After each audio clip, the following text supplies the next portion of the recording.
ជំរាបសួរបងប្អូនទាំងអស់គ្នាថ្ងៃនេះជាថ្ងៃទី2នៃថ្ងៃបុណ្យចូលឆ្នាំថ្មីប្រពៃណីជាតិខ្មែររបស់យើង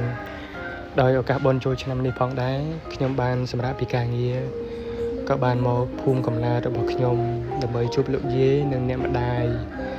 ដោយឆ្នាំមុនកន្លងទៅមានវត្តមានរបស់លោកតាម្នាក់ដែរតែដោយសារឆ្នាំនេះគាត់បានលាចាកលោកហើយអញ្ចឹងបច្ចុប្បន្ននេះក៏មានតែលោកយាយនិងអ្នកម្ដាយរបស់ខ្ញុំដូច្នេះហើយខ្ញុំក៏បានបបួលបងប្អូនជីដូនមួយរបស់ខ្ញុំ 4-5 នាក់ដើម្បីសូមខមាទោសហើយសូមអនុញ្ញាតគាត់លាងជើងរបស់គាត់ដោយការពីថ្ងៃរសៀលហ្នឹងក៏បានស្រង់ទឹកជូនគាត់ហើយដែរតែបន្ទាប់ពីស្រង់ទឹកហើយរឿងល្ងាចបន្តិចខ្ញុំក៏បាន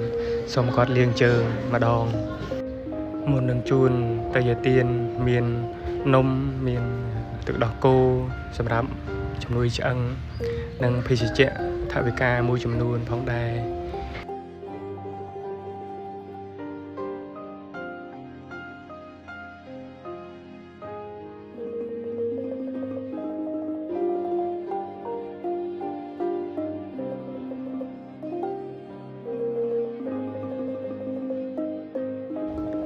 វីដេអូរបស់ខ្ញុំមានតែប៉ុណ្្នឹងឯង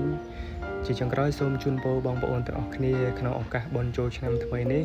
សូមជូនពរបងប្អូនទទួលបាននូវសេចក្តីសុខសេចក្តីចម្រើនគ្រប់បែបយ៉ាងហើយធ្វើដំណើរទីជិតទីឆ្ងាយប្រកបដោយសុខសុវត្ថិភាព